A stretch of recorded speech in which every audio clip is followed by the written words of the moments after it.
welcome. This is Beyond the Practice. This is a podcast that's specifically for bringing together health and wellness providers to highlight not only your expertise, but the community that you're building around health and wellness and movement. Today, our guest is someone who I have, as we were talking about before I started, was that we have never worked together in the same space. We have never actually truly hung out, even in a workshop or nothing.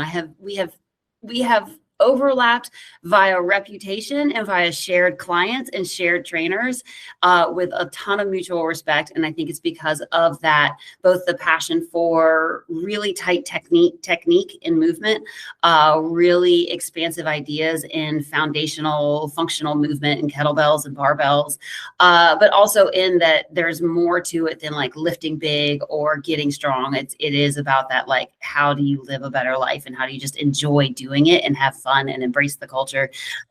So we have a guest who has got a master's in athletic training. Yes. Yep. Master's in athletic training, Yep. A certification in NSCA, and probably tons of continuing ed in all the things. And at this point, you're so expertise that you don't mind so much the continuing ed so much as the working with the people part. That's typically where we all get. So Mr. Jordan Frank, welcome from GVA Strength/Joint Effort. Thank you. We good? Yeah, you're great. I can hear you now. Don't worry, Okay. I'll make it look good. Okay. Yeah, I'm sorry. For Perfect. some reason, my headphones kicked out there. So, okay. So we'll start all over again with that. Yep. That's fine. Yeah, being involved in athletics in middle school, high school, all that stuff. At some point, someone comes around and says, like, I think you need to be weightlifting. And so, sure, you start doing weightlifting in the typical dumbest fashion possible as a high school kid. And fortunately, my parents got me hooked up with a trainer, with a strength coach who was working with other high school kids. Did that for many years. Certainly loved it. Loved being part with my friends and my teammates and doing all that stuff. That was a lot of fun there. So, end of high school, what do I want to do with my life? Well, I have really no idea, but I do know that A, I'm going to school to play football in college, and B, I like doing weightlifting. Is there something I can do to kind of combine those things there, or kind of continue on with that? So I signed up for an intro to athletic training class, not knowing at all really what athletic training was. And actually, I thought athletic training was much more of athlete training than really being sports medicine, which a lot of people kind of have that misnomer about that. Of course. So certainly day one was a little bit different than what I thought it was going to be there. But at the end of the day, it was still fairly connected, and I liked it. And we're talking about anatomy, physiology. We're talking about stuff. So sure, why not? And kind of kept rolling with that. And really just felt that, okay, like sports medicine might be the thing for me. Athletic training seemed right. Again, I didn't really think like much further past that, but like this seemed like where I wanted to be. So make my way through my undergrad, knew that I probably wasn't wanting to necessarily be full kind of real world experience after undergrad, and said, well, let's do a master's. Let's go ahead and get some more student loan debt. Why not? Sure, why not? Let's go ahead and bring it. That's a problem for later. That's right. Let's get that advanced degree so I can really get a good career. Exactly. So yeah, did masters and just did a continuation of athletic training, a little bit deeper dive into it, and did some was involved in some research over there as well with some manual therapy techniques at Indiana University. And so from there, I started to, after doing a number of clinical rounds with like a local high school team there, I started to realize I don't really like doing this as much as I used to. The hours are tough, and certainly as a grad student, you're not making much money at all, but let alone when you find out how much money is being made in some of your respective professionals and the hours they put in. This doesn't quite have the right feel for it, but also I'm pretty pigeonholed and I'm locked in at this point here. So I think I need to kind of like see this through and just kind of go from there. So at that point too, in grad school, I got engaged with my now wife, and obviously we were starting to plan our life together, where we were going to be, what we were going to do, all that stuff. And we ended up in Richmond, Virginia. She got a job before I did, working for the group that she's still with now, but just in a different capacity. And so I came to Richmond with no job, and I'd interviewed for a number of positions in some of the local high schools and other places, and just never ended up sticking with any of them, never worked out there. So I got a job at Legend Brewery for like 3-4 months. Wow. And and just did what I needed to while I was still out there, going to, at this point, every gym, every place that would just take a resume, even if it wasn't athletic training involved there. And then it just so happened that Mel ended up kind of crossing paths, who eventually would be my future boss at ACAC. Sure. And I think she said to him, "Hey, I'm pretty sure my husband just dropped off a resume there." And then boom, the rest is kind of the history. So I get a job Right. as a personal trainer at ACAC in short pump. And then I just start that process. And to be honest, I've never, up to that point, I never had any sort of experience or opportunities to actually do quote unquote personal training in that fashion that I've still been doing now. I've written strength programs, or I've written workouts for buddies and stuff, which were complete BS, and really weren't that thought out there, and or had much to it, as someone does in their early 20s and stuff like that. So Right. so yeah, I was at ACAC for quite a while. If my memory serves me right, probably close to a decade or so, and maybe a little short of a decade. And COVID happened, had an opportunity to think things through. Is this what I want to continue to do, where I want to be, all that stuff there, eventually go back, and then just kind of decided, like, okay, I don't think this is where I want to be anymore. I will tell, I had a tremendous experience at ACAC from the standpoint of, I would really encourage any new trainer to start off in a commercial based setting. I think it's a really great avenue. And yes, they're going to take some money from you. Yes, you're going to make probably a little bit less, but yes, you're also going to have a lot of safety nets put in place there. And it gives Yeah. you a time to kind of refine your skills, work in a different setting.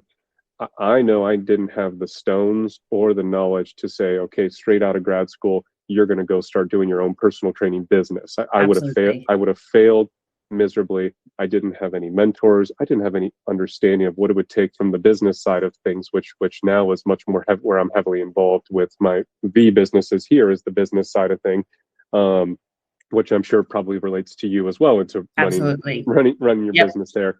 Yep. So again, got to that point in the later part of my ACAC career and said, okay, I know some other people who've done it in the area. I've had some time to think on it. I've got a situation in a potential gym spot where it makes sense to do it. Let's go for it. And I'll kind of learn the rest as we go along. I'll learn what I don't know. Hopefully I'll make some connections with some people about how to do the businessy side of things here. But I had a really solid clientele group that I worked with, and that were willing to come with me. And I'm very, very fortunate. I'm very blessed that I was able to take almost all of my clients from ACAC, and they wanted to come with me. Again, that's something that I don't feel like I would have had the confidence to say, starting a new business with zero clientele, and go into that. So I felt like that was the right time here. So now we're in February. So now I've been in this location for 4 years now. Congratulations. So thank you. Yes, it truly at times feels like we just opened, or I just started this, with some of the things that I still have to work through, again, from the business Sure. side of things. And on the other side of it, it feels like I've been here for so much longer. And so it's both of those weird feelings there. So, Yeah. so that's where we're at, and that's about it. Yeah, I think I mean, it is incredible how similar our stories are. Like, it's truly, with the exception that I didn't go get my master's in athletic training, right? Like, that background in doing athletic training and kind of going through it, going, love the knowledge, love the people, love the skills, love the opportunities for the experiences you have. Absolutely cannot fathom doing this as a career, Yeah. because the hours met with the pay is Yeah. just absolute. And I don't know about you, and I would bet it's similar, but maybe not, is that a lot of those sports were not like athletic training is a lot of ball sports. Like, it's very hard Sure. to get out of the ball sport realm. Yeah. And it just didn't resonate, like, for me. So, but personal training at least allowed me to take those skills of analyzing movement and understanding injury and understanding pain, and being that much better as a personal trainer, as a corrective exercise specialist. For you, how did you leverage that ATC and that master's into your personal training? To you, where did you put that in place? Yeah, no, you're 100% right. And this would be something that I would happily tell any current athletic training student, or anyone who's in a similar field here. you don't have to take the long-winded and more debt-laden route that I did in terms of pursuing sports medicine and athletic training and all that stuff to just kind of just say, quote unquote, become a personal trainer, which I'm not bashing that at all because I am one and I'm very proud that I'm a strength coach, personal trainer, whatever thing you want to, label me as here. But unfortunately, that's where I think people often see personal trainers as it's just a personal trainer. And then you get into the semantics of, okay, are you working in an independent gym? Are you working in a commercial setting? And I think people can start to form different viewpoints on, well, that quality of the personal trainer is the same as the other quality of the personal trainer because they're both on the same board. So why would I assume that they're any different, from there? So the reason I bring that in there is because then with my athletic training skill set and knowledge, while again at the commercial gym I was at, I can't walk up to a random person and say, I'm going to start diagnosing you with XYZ because that's obviously without the realm of what I'm allowed to do. However, I can have more respectful conversations and understandings of, okay, you are dealing with XYZ going on here. I've got some thoughts on it here that maybe my colleagues don't have that just because they don't have the experience or the skill set or the knowledge to do that. Not that they couldn't go on Google and find out some of that stuff as well. But again, it's like the difference between the science and the art form of it. The science, which is really easy, again, a quick Google search can tell you the science that back pain is going to be better probably in 2 to 4 weeks or 6 weeks, depending on what's going on here. Well, and then there's the art form of it.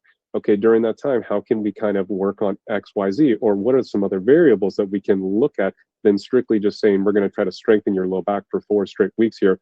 Let's take a bigger 10,000 foot view on that. And then we can kind of hone in where maybe some of my colleagues really still have like a narrow viewpoint of, okay, your doctor said you have back pain.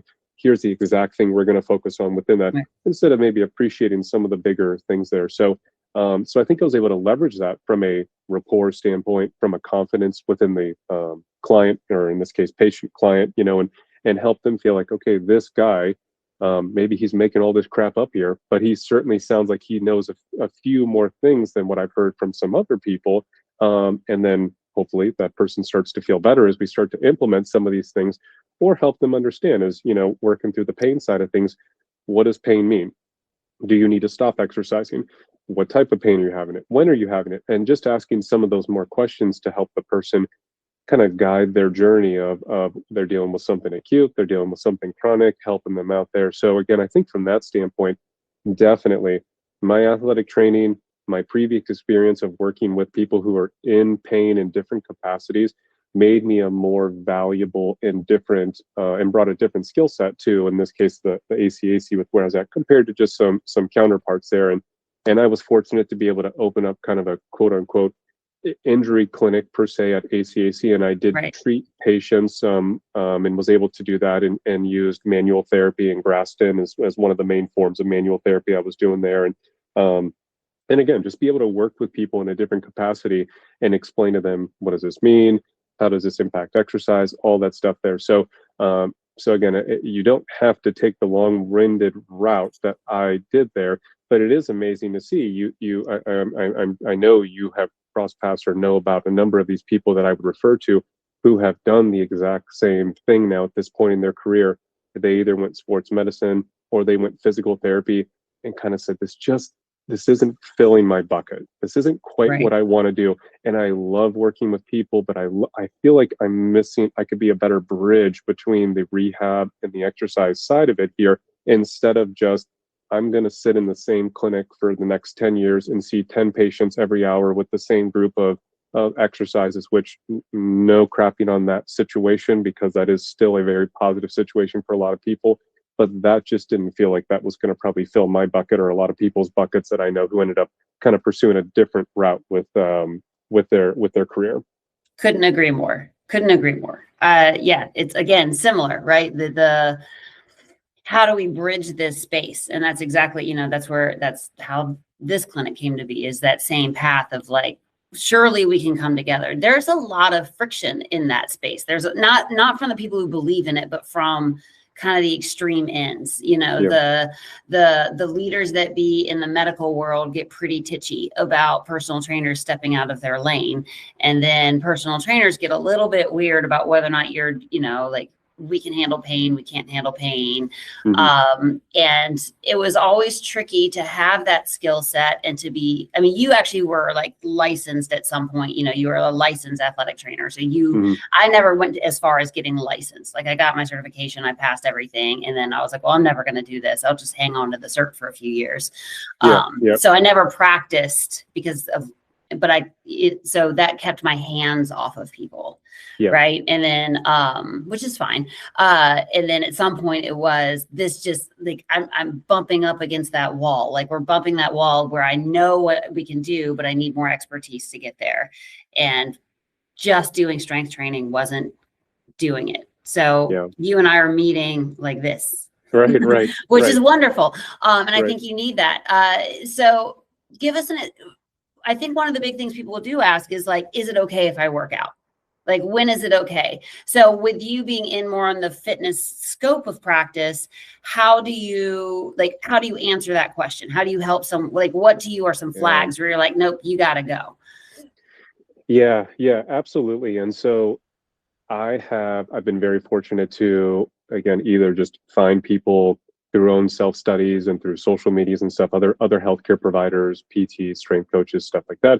And then also within the actual tangible side of things, have the opportunity to work with, again, other PTs, other healthcare providers who are going to see those individuals who are dealing with pain. And so I feel great that I've been able to start to reanalyze a different opinion or thoughts on that from where I would start off, because there's no question that it would have started off, you know, over a decade ago, years ago, in the early part of the sports medicine career and stuff. It'd be like, hey, if you have pain, you're supposed to shut it down. You know, you're supposed to throw ice on that instantaneously, and you know, let's shut it down for X period of time. And that's what you're going to do. And now again, kind of bringing together the science and the art form of it, and blending those two together. Okay, here's what science is saying, or here's what research is saying, and here's the real practicality of it here. So, you know, if you're coming into me today and you can't stand vertical, like, listen, I think this is a good day to probably shut it down here. Okay, this is probably not the best day for you to try to pursue any level of strength or fitness, because you're standing at a 90-degree angle, because you're in that much discomfort. I applaud you wanting to get in there. And I know, and you know, you've probably had people who come to your clinic or work with you who will say, like, no, I'm good. Like, I'm here. I already came here. And like, okay, dude, if you're going to stick around here, that's great. But just so you know, like, we're probably throwing a lot of stuff out today, because maybe let's just try to get you on standing more of a 45-degree angle or straight up and down, rather than saying, we're going to worry about how many split squats that we're doing here. Right. On the other side of it too, you definitely have people come in who, like, after the workout, they're like, man, yeah, I like, my back's just been really bothering me, or my toes really bothering me. That really pissed it off when, after I did all those rounds of stuff there. And like, hey, you know, at any point it would have been nice for me to have like heard that. You could have told me. You could have data told me is that. Good. You know, like, I would have been happy to change it. No. I don't want you to go to all that trouble there and change anything for me. And so, like, okay, how about somewhere in the middle of that? Like, with what we're doing, do you know, I need you, and I think this has become, you know, this is where I really hate the, okay, 0 out of 10, what's your pain with this? Holy shit, you're going to get a whole variety. The number of scale that, is so painful. you know. So listen, straight up, if I ask you, is this soreness or is this pain? I need you to be straight up with me and tell me which one it is here. So then we can better decide, are we changing or not changing? If it's pain and it's big time ouchies and every rep is hurting more than the last rep, or you noticed after that last set, the discomfort is still hanging around, the pain's still there, or you woke up the next day and said, hey, I just want you to know my elbow is crazy flared up today. Can we back off things? Okay, now we got some data. If it's not any of those things, and it's just, it's a 2 out of 10, but it's not getting any worse, and I'm doing okay with it, awesome. Why don't we keep exactly where we're at? Let's not push it anymore for the next set, but let's get some data again on this next set, and then maybe we'll go up just a little bit of weight there, or something like that. So that's where, again, I have this kind of standard protocol in my head of, okay, we're going to probably go one of 3 routes, and then I'm just waiting to get the data from you to see from there. But again, you know the case there, as long as it's true, not, hey, I literally just ripped my hamstring in the parking lot getting here. most people are going to start to feel better once they start warming up Right. and working out there. And if that's happening, listen, we're dealing with good stuff then we're probably good to like keep going there.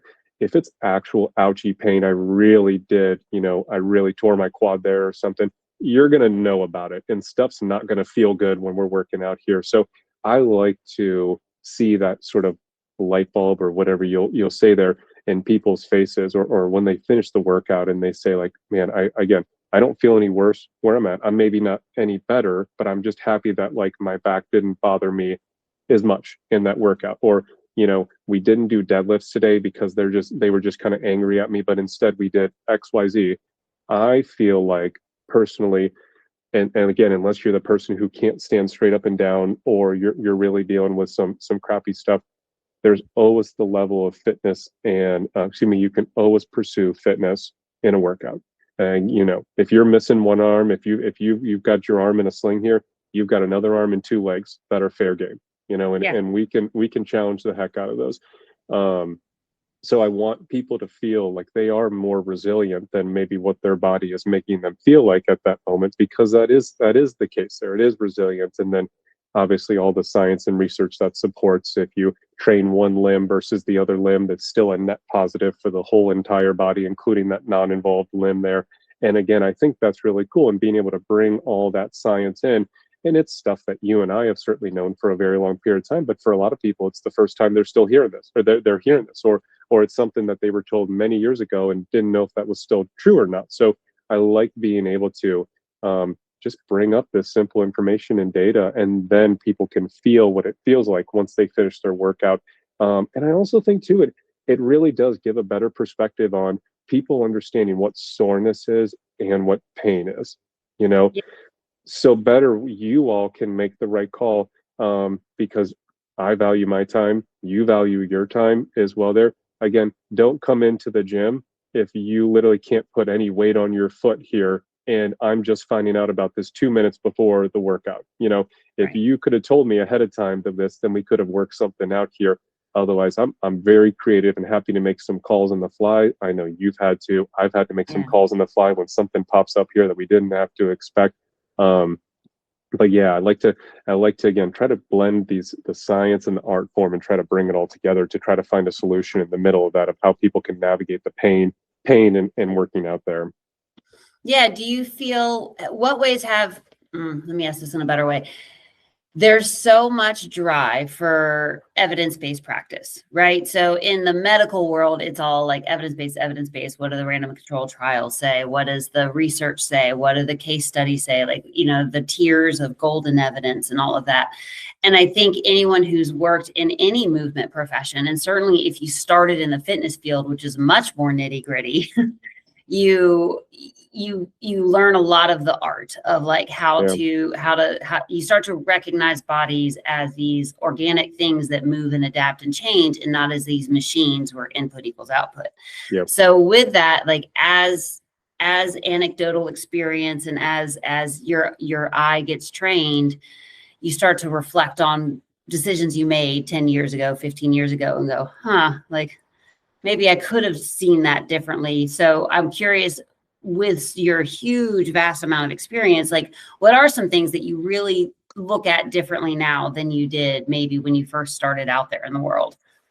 yeah. No, no, 100%. I think, again, I feel very fortunate to have been able to cross paths, or just find other providers online and stuff and see what they do, think about it. Does it make sense? Does it apply to me? And I think the first person who has certainly not just towed the line, but have jumped over the fence 100 times on this is like Mike Boyle. And Mm, his stance on back squats and bilateral lifting, and the pros and cons, and of why they choose to do it or to not do it. And I think he has done a tremendous job of really at a wholesome taking tens of thousands of adults and human beings and being able to say, listen, I'm not trying to hurt you all when I say we choose not to do back squats, because we have found another option that we feel is a safer option. And you can argue with whatever the word safer means. right. It's an easy to set up option, which I think is a very important thing as well. And also, in the pursuit of fitness, if his business model is, as a client, you're going to train in our gym 3 times a week for 45 to 50 minutes. Listen, we got to get some shit done in that time. So like, if I'm not saying back squatting is bad, I'm just saying to back squat, okay, we got to get the bar set up. We need to do our warm-up exercises. We need to get underneath the bar. We need to do some warm-up reps. But then we need to figure out what our percentages are for the back squat and then do all that stuff there. And now you're 20 minutes in. And like, bro, I could have done 3 sets of split squats of 8 on each side with a load that would have been similar to that, or I could have done rear foot elevated split squats or whatever, and then already been on to my next exercise, instead of like worrying about all that. So certainly situations like that have made me think, okay, I'm seeing this client for 2 days a week. As much as I want him or her to strength train outside of here, I know they're probably not going to do that. So we need to get a lot of work done in a very short period of time, but also not turn it into high intensity training or anything crazy. I want it to be really solid strength work. So what value of exercises make sense for us to get a push, a pull, a row, a press, all those things? And then we're blending in as well. Do you have any injuries? Do you have any, how new are you to strength training and all that stuff? So I have definitely, I certainly do not have a problem with barbell deadlifts. I don't have a lot of clients do it. Not because I can't teach them that, not because I'm afraid to teach them that. It's just, again, in my setting and a lot of settings, if I'm working with someone, if I'm working with you one-on-one for 3 times a week and we're going to do that indefinitely, good. We've got a ton of time that we can work together to fine tune the barbell deadlift, which as a whole is not a super crazy complex exercise, but there's nuances to it. And there's different things to figure out. Same thing for a barbell back squat. Not afraid to teach it. I think it 100% has a lot of purpose to it and can be useful for a youth athlete or someone who's older. It doesn't really matter. But the point being is, what sort of time do we have together? How much do you care about learning to do a barbell back squat? And most people don't, unless they're coming to you and saying, I'm hiring you because I can squat 315 for 5, but I can't squat 400 for 1. Awesome. We don't have to spend any time on trying to teach you how to do a dumbbell row. You're here to try to get better at said back squat, and we're going to focus on that. But that's just not most adults that who we tend to work with. And again, same thing for our student athletes as well. If they've got 8 weeks in a summer, in a perfect scenario, 8 weeks, they're strength training 3 times a day, 3 days a week there. I want them to get the most important stuff done here. And unless they already have multiple years of how to front squat, back squat, and deadlift, we're going to try to pick a lot of exercises that check the boxes we need that don't require much teaching. Because at the end of the day, too, at least in the athlete realm of things, we need to just make our athletes more robust and as injury resilient as possible. We don't need them to be a proficient back squatter. That's not going to necessarily get them on the field or let them score 20 goals in one season. But helping them mitigate as much opportunity for injuries, which is going to likely happen during their season, is much more valuable. And I think we can choose different exercises that still kind of align with those really well there. So definitely, I have gone through my waves in this career of, I'm never going to have anyone do a back squat ever again. Okay, it's not that bad. I think I will have some people do back squats. And barbell bench pressing is going to hurt everyone's shoulders. Well, actually, it didn't hurt anybody's shoulders in this last group. And I got a lot of chicks who are crushing weight using barbell bench press here. So I definitely have gone through these kind of variables and haven't really landed on one that I don't do, other than, I don't find burpees very valuable. I think I apologize to all the people. Yeah, and I'm fine. For all the listeners in this and stuff, if this really hurts you with the burpees, I'm happy to have a discussion as to why I don't think they're very valuable. I just think we could go ahead and combine 2 other exercises, or we could separate a couple exercises, get more value out of them, then do that. That's a perfect case for, again, going back to Mike Boyle here and saying, if we're going to throw conditioning and true hardcore high intensity conditioning on someone, let's take technical skill out of the workout there. So let's throw them on an air bike. I have yet to find anyone who's hurt themselves doing the air bike. I've seen people who've almost hurt themselves getting on the bike or off the bike, but I've never seen anyone actually say, I tore my quad because I was doing the air bike. Same thing for the rower, same thing for the skier. Like, it's really hard to hurt yourself doing those. And again, you can create that same cardiovascular, well, and actually an even better cardiovascular true response from doing stuff like that, rather than saying I'm going to do the burpees to box jump to Right. whatever workout. With, again, no shade at those things there, just don't see a lot of value in them for my clients, and as kind of a big view for a lot of people who are looking Yeah. to work out. Do you know the history of the burpee? Is there a Dr. Burpee? Is there Sargent.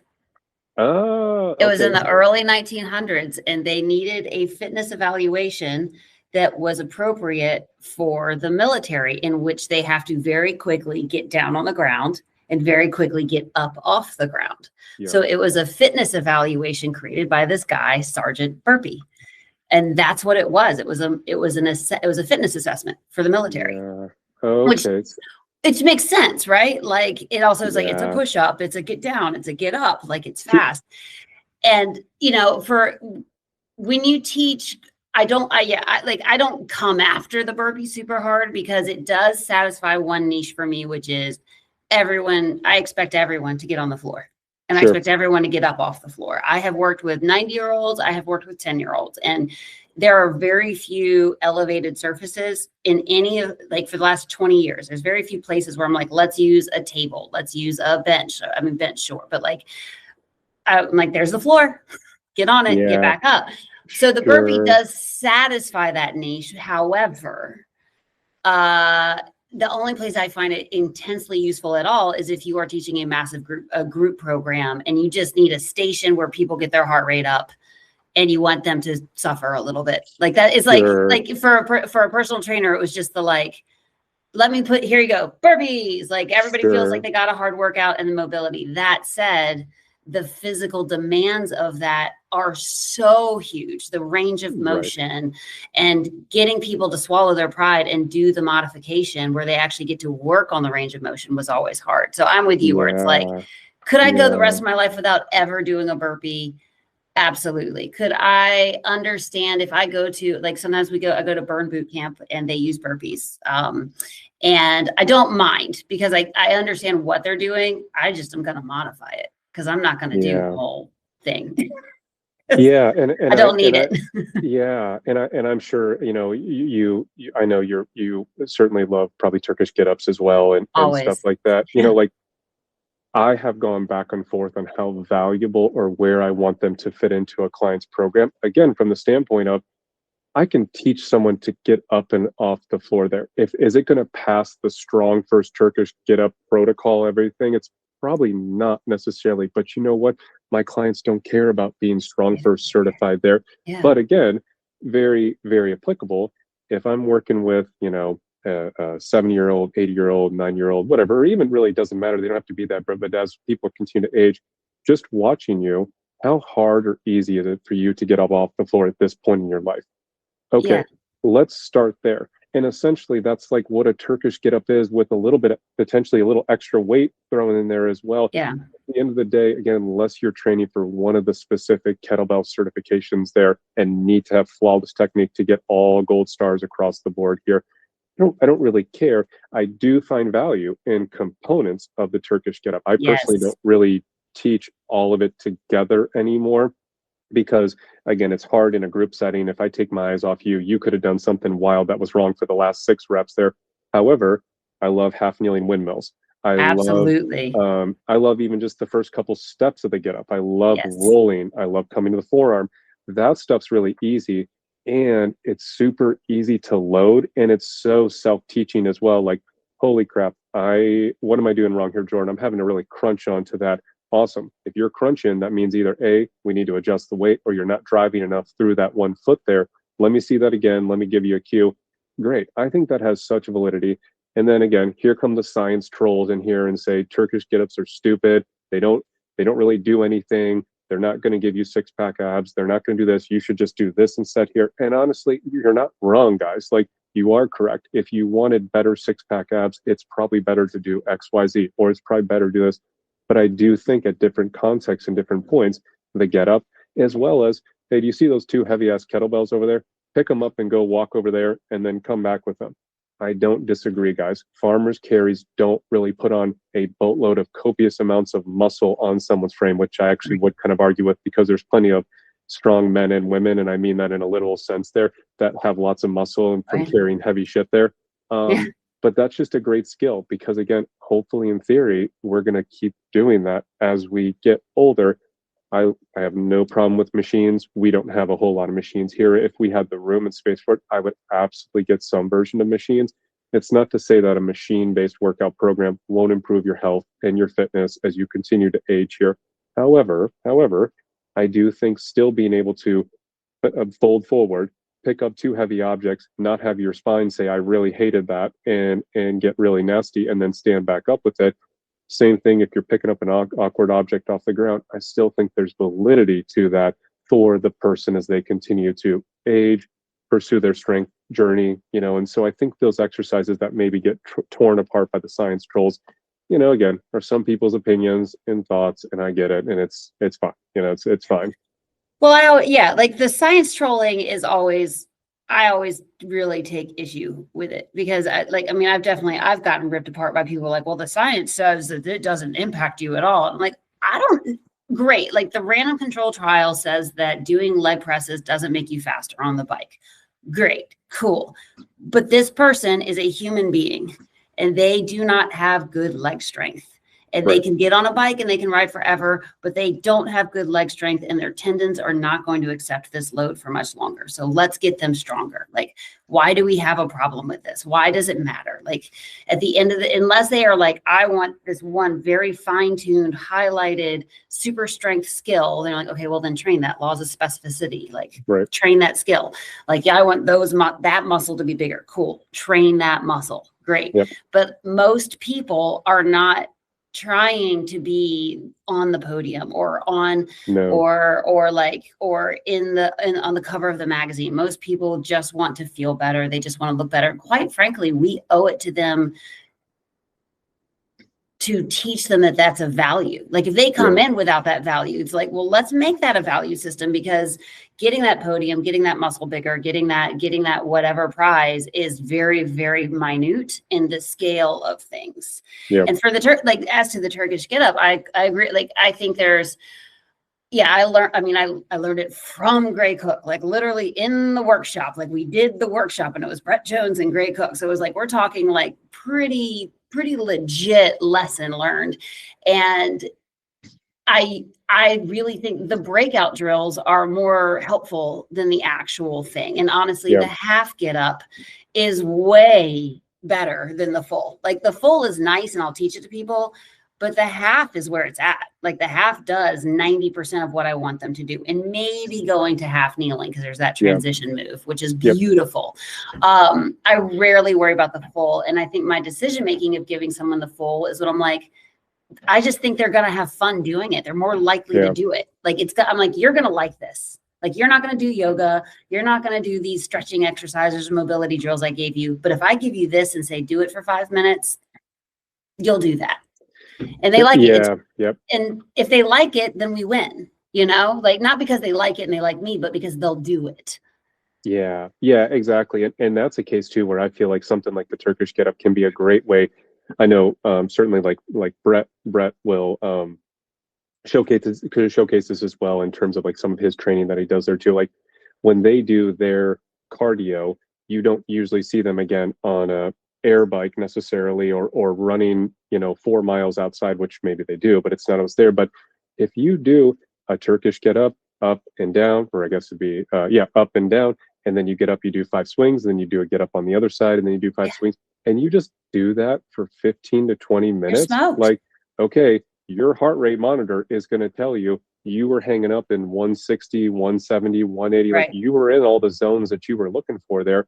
And it's great because none of it was you had to necessarily hit the gas pedal to 100%. It wasn't all out effort, which again, I have spent a lot of time trying to teach my clients and our group clients is there of, what does conditioning mean? What does cardiovascular work mean? What do these things mean here? Because again, certainly you can get on some wild tangents if you watch what people are doing online in terms of, I'm doing a cardio workout, or I'm doing a, sergeant burpee, in this case, Dr. Tabata, Yeah. and saying, you keep saying the word Tabata and you did a Tabata class. I don't think you know what Tabata actually is If here. people Like, actually did, they would not ask for it. no, exactly. And you didn't do a 30-minute Tabata class. Let me tell No. you, like, if you actually did the actual research protocol, you would do it one time and then we wouldn't be having this conversation. You Right. would still be home right now recovering, and that's the point. So, those sort of things happen from a marketing standpoint and from a Right. class standpoint of having these Tabata classes and stuff. And it's fun. Again, another opportunity, whether because it's athletic training or just whatever, have an opportunity to go back to one of the first things we talked about and establish this type of rapport with clients and educate them on this. And what does it actually mean? And not to say I don't want you to not pursue it. I just want you to understand what's actually the case and then what are the pros and cons of it. And if you tell me you have 4 hours to work out the entire week, what's a good use of your time there? Right. And is doing a 1 hour Tabata class on a Wednesday the best use of your time here? I can't say no or yes at this moment, but if we look at that big picture, we can get a better idea of maybe how that fits in or where that fits in. Right. So before we run out of time, I want to make sure I do get to ask a little bit more what we started with was talking about that community that you built, because it sounds like your community is not based on I want to be the biggest and I want to be the strongest. It sounds like it's a lot more of like I want to move the bestest. So tell me a little bit about forming that community and your partnership with Kindle and how that is going out there.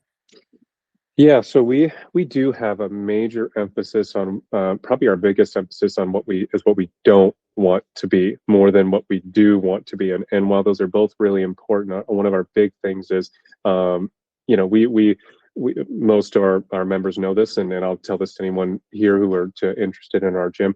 We took over an existing gym that was much more interested in kind of the classic high intensity training, doing a lot more stuff to max effort, whether it's truly max deadlifts, max squats, things like that, as well as doing different types of things that we just don't see as valuable for our adult clients here. So we want people to come here and know, you're going to be part of a super safe community. And I mean that from the standpoint of you should know your safety, your literal safety will be prioritized when you get here. We are going to probably start you off slow. And I'll apologize, but I'm sorry, not sorry. We're going to start you off slow because we want you to understand terminology. We want you to understand like what the feel should be like for our group classes specifically, and understand right away, dude, if you're looking for someone to kick your ass, if you're looking to burn the most calories possible, I'm happily going to tell you burn boot camps right down the road, or happily tell you Orange Theories right down the road. Right. We are not it. Now, if you're the person, and we see a lot of this, we've had a lot of people come from that sector of, I did do these other things for a long period of time. My body's really a wreck. I'm really looking for something that's different. I think this might be a good option for me here. We put a major priority on quote unquote classic strength training, in the sense of we are going to give you sort of the meat and potatoes of push, pull, carry, things like that. We don't want you to rush through it as fast as humanly possible. We want you to take your time and get the form down. But also, we're not just going to do a set of bench press and sit here for 5 minutes and wait until we're ready to bench press again. We're going to teach you and show you how you can do one exercise, go to the next one, go to the next one, take a rest break as needed, and then we're going to go through it again.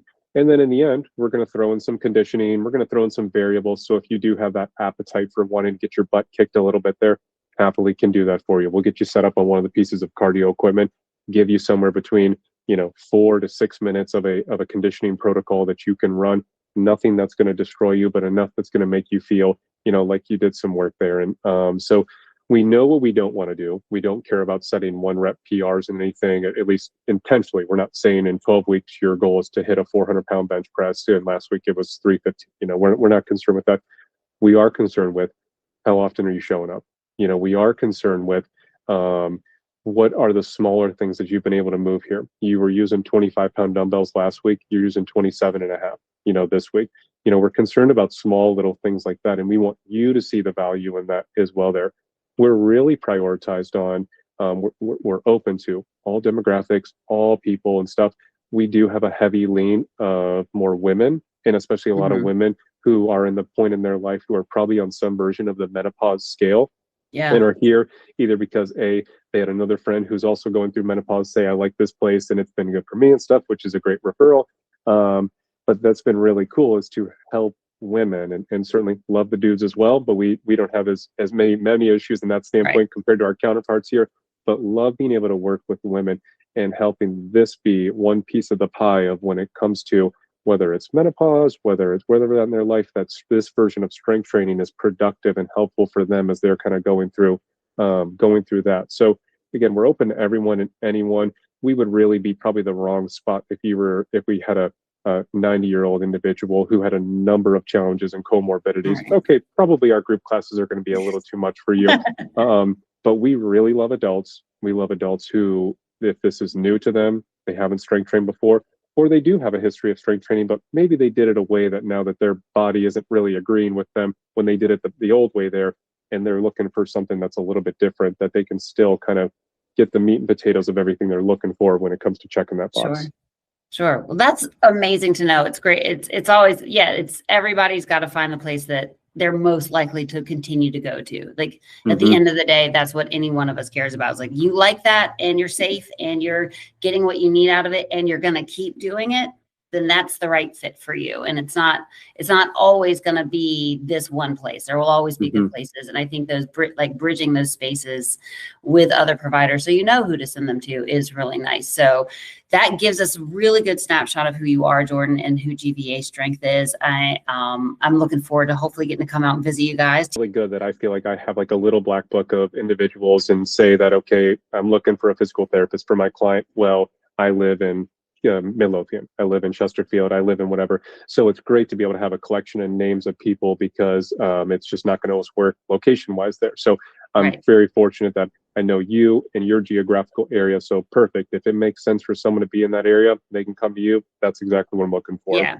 Yeah. And it's always, I really encourage communication with coaches. It's lovely when the language is so similar that you can actually just be like, hey, I saw this, and this, and like their FMS is a 12, like, help me out, like, I know that you're going to get what I'm saying. So thank you so much, Jordan. I want to make sure you have time to get ready for your client. I really appreciate you giving me your time today. I know it's tough to do that. And that concludes our chat today. Yeah. Awesome. Absolutely. Well, thank you for your time. This is great. Absolutely. Have a great day. Bye. Thanks.